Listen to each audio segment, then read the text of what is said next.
You're a college student and you want to get into Bitcoin, but maybe you feel like you've missed the boat, especially with Bitcoin's astronomical growth throughout 2021's bull market.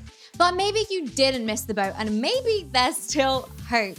Welcome to the Exodus channel. Let's jump in. There's a term we like to use called dollar cost averaging. You can set aside $100 of disposable income every semester and actually use it to dollar cost average into Bitcoin. But is this a good idea? And would the value of your savings grow over a 3-year course or shrink? And does dollar cost averaging even work? To test this, we've taken 3 hypothetical students who started stacking $100 of Bitcoin at the beginning of every semester. Adam started university in 2010, Anita in 2015, and Aziz in 2020. All of them committed to a 3-year course. Adam, the first student, invested his first $100 on September the 1st, 2010, when the price of Bitcoin was just 6 cents. This bought him 1,666 Bitcoin. He then put another $100 in on January the 1st at 31 cents, and again on April 1st at 73 cents. He repeated this for 2 years until he amassed a grand total of 2,194 Bitcoin, worth $900. Despite a drop in price that Adam patiently hodled through in 2011, by the time he graduated in June 2013, his Bitcoin savings were worth, are you ready? Just over $250,000. That's an increase of almost 28,000%.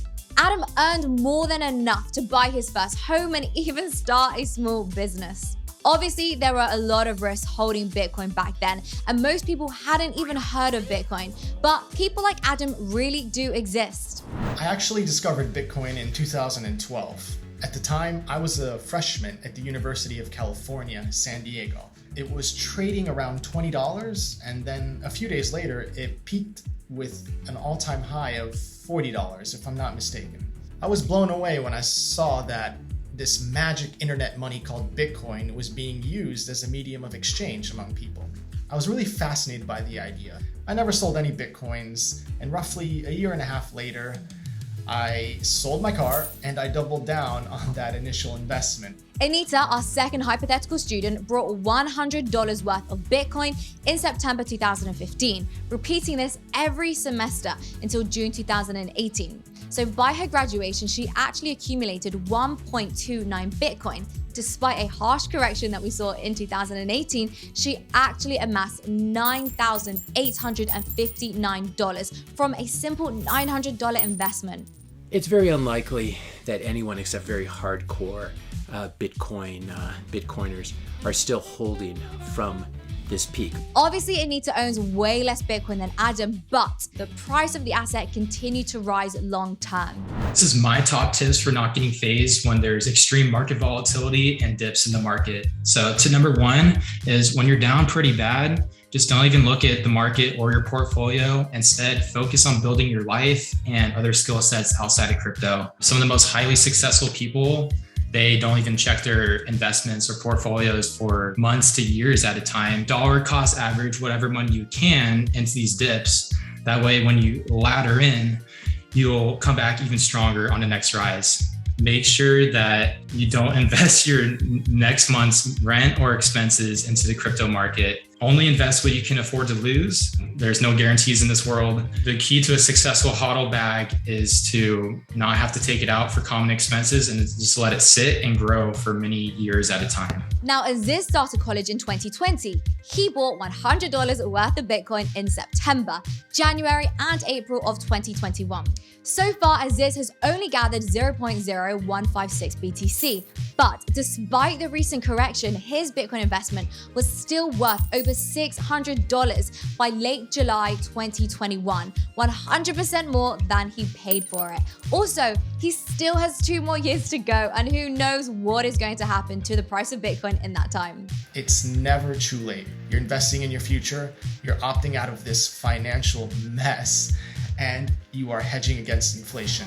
If Aziz left his money in fiat, not only would he have made zero interest, but he would also have suffered from the macro trend of rising inflation. To be clear, if Aziz kept his money in his bank, it would have actually lost value. Like I say, it's getting tough, and it seems like every month it gets worse and worse. It takes time to become a competent crypto user and investor, but it's definitely time well spent. My journey into Bitcoin began during my first year of law school. I got a job working as a Bitcoin ATM company compliance officer, and I was being paid in Bitcoin, which was pretty exciting. We kind of knew we weren't in the same regulatory sandbox as, say a candy bar dispenser, but it was really exciting to try and navigate where the federal and state laws applied, and I just knew I really liked this Bitcoin thing. Time spent learning the crypto ropes is a great education in and of itself, and blockchain experience can lead students straight into some of the highest paying jobs in some cases, and even help pay back that crazy student loan. By the time I got to the third year, unfortunately, I kind of ran out of money. I kind of was faced with the hard choice that I had to sell my Bitcoin, or most of it. The price was around $1,000 a coin, and it was great that I had the Bitcoin. I'm glad I had it to sell and to be able to finish school, but I often look back on it and wish I still had that Bitcoin in my wallet. I did sell it for about a 4x, and I guess I'm lucky that I had it to sell when I needed it. I wouldn't change a thing though. I've really enjoyed my career as a lawyer in the Bitcoin field. I'm really excited about what Bitcoin can do for the entire world, and it's just such an interesting asset class and unique industry, and it's just on the forefront of everything. So it's really interesting legal work, and I'm glad to be here for it. We hope you enjoyed this back to school video from Exodus and love the idea of dollar cost averaging as much as we do. The Exodus YouTube channel is full of super useful content, including our blockchain basics and YouTube shorts playlists, which are perfect for crypto newbies. So don't forget to hit the like button and subscribe for more crypto videos.